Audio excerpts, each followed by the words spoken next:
Seguimos en el Mobile World Congress haciendo entrevistas de vídeo sobre lo que está sucediendo en el Congreso de Telefonía en Barcelona, y el siguiente tema va a ser el del Internet de las Cosas y la seguridad, porque es un tema que se ha visto en los últimos comunicados realizados por varios grupos del sector, que es un tema de gran importancia para el desarrollo del Internet de las Cosas, o la IoT, como se le llama en inglés.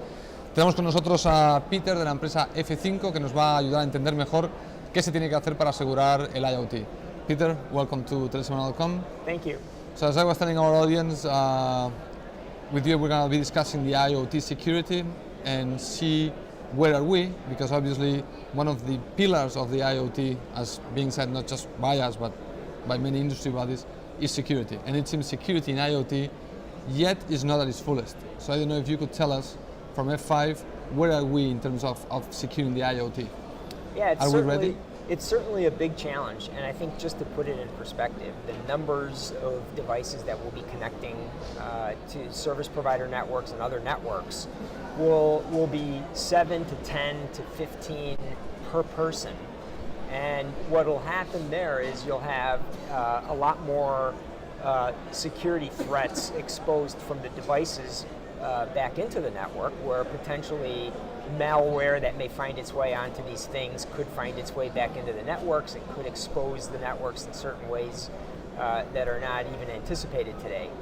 But the important thing as well is that security needs to take a more comprehensive approach. Security for the Internet of Things, we need to look at the devices, the networks that they're accessing, and the applications itself, and be able to secure all of that in order to be able to assure a better comprehensive security approach to support the numbers and scales of devices that are going to be hitting the Internet of Things. Now, who should take care of all these components? Because, for example, I'm assuming that network operator will also try to find a way of securing the network, but when it comes to the application, that application might not be owned by the network operator, but by a third party. Right. So how do we put the pieces together in a way that all the players are following the same protocols or the same guidelines to assure the Internet of Things, given the fact that we are going to see that they are different entities, the ones that are providing just the access versus the ones providing the service, so to speak?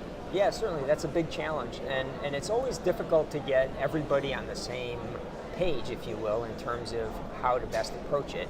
From a service provider perspective, even though they may not host the applications, they still have the ability to provide those applications as a service for enterprise customers of theirs, and they can also help guide enterprise customers of theirs who may be deploying Internet of Things applications that may be on their networks, to help guide them to implement the right security policies and the right application security mechanisms within the servers, wherever those applications may exist. So it's important to secure all layers of the network, and then also to make sure that wherever those applications that are being leveraged, and make sure that the data centers as well as the applications themselves have the right security mechanisms deployed.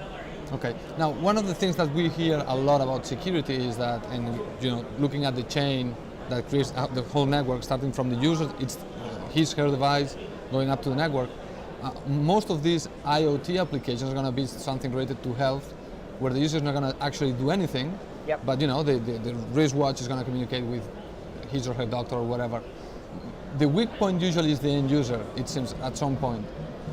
Is there any way we can handle security without considering that many users might be reckless with the usage or how they manipulate their own devices when it comes to IoT? Yep. Certainly there's still some standardization that needs to take place, I believe. And I think that from the end user, from the endpoints coming into the networks, you have mechanisms that can be used relative to different security protocols, IPsec or SSL. There needs to be some agreement in terms of the types of security mechanisms that should be deployed at the endpoints as well as at the application. And I think that a lot of these wearables and a lot of these different Internet of Things that are emerging, many of these today may not yet be implementing security measures, but I think over time, I think that's one of the things that needs to be standardized. Because those devices are vulnerable to to security threats or to They have? may be, yes. Okay. Absolutely, yeah. Any endpoint device that is accessing the network may have some security vulnerabilities built into it. Okay. So Why do you think these companies are not addressing this issue at this point? I think that with regard to security in general, many times you see it being reactive, is companies wait, or not necessarily wait, but they react once a security threat is known, and then they start addressing those security vulnerabilities. Right.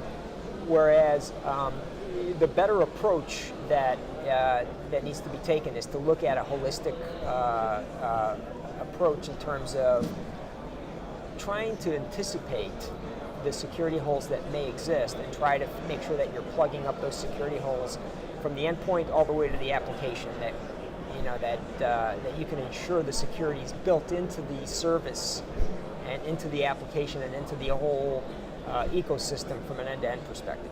Okay. Last year we had one of your colleagues from F5 here in the same video panels that we're running at Mobile World Congress, and the topic of our discussion was LTE security. And actually he was very scary because he said security on LTE was really poor in general.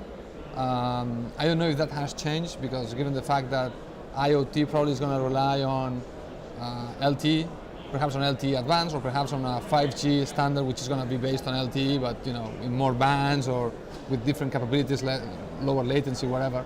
But essentially it's going to be an LTE evolution.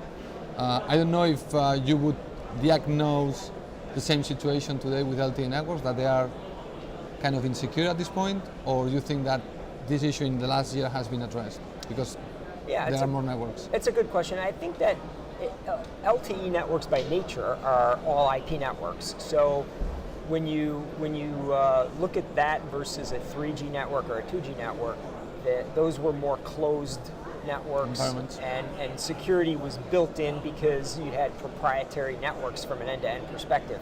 With anytime you have an open, standardized network approach toward designing any type of a network, you naturally will have more vulnerabilities that may exist, but there's ways to mitigate that.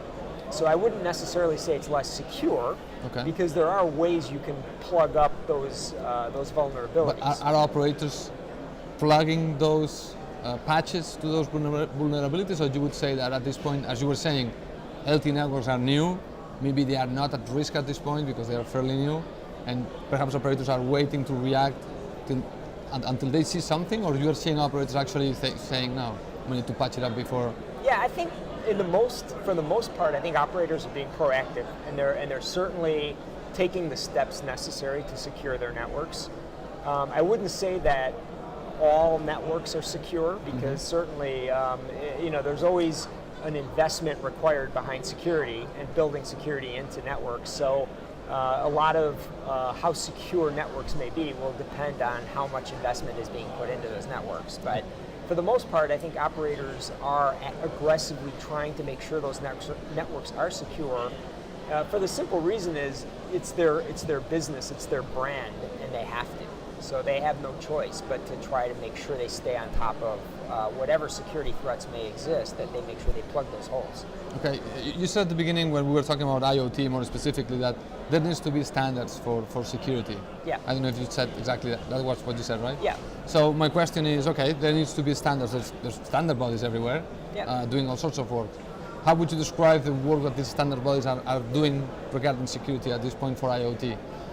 Given also the fact that we have concluded that we react to security instead of being preventive. Yeah, that's a very good question. I think that for the most part, I think that the standards bodies are trying to be proactive. I think where you may have a lack of security built in is at those endpoints, and I think at the devices. I don't know that the device manufacturers, the device providers are actually proactively building in security unless those security requirements are being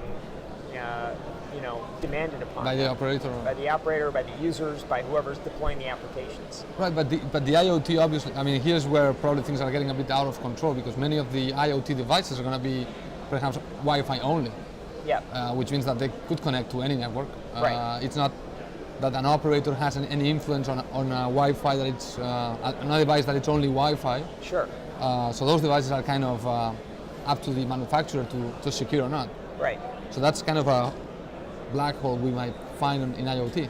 Right, and there will be, there probably will be vulnerabilities, and that's back to my earlier point, where standardizing security mechanisms within all those devices really hasn't taken place yet. Okay. But it is something that I think will take place over time. I think that will be something that will get plugged. Because we have the standard products like 3GPP, yep, and this ETSI and so on that might work more on the network side. Do we have somebody on the device like OMA or UMA or any of those organizations trying to put all the manufacturers together and say, listen guys, you know, IoT needs to be secure on the device side, and these are the guidelines that you should all.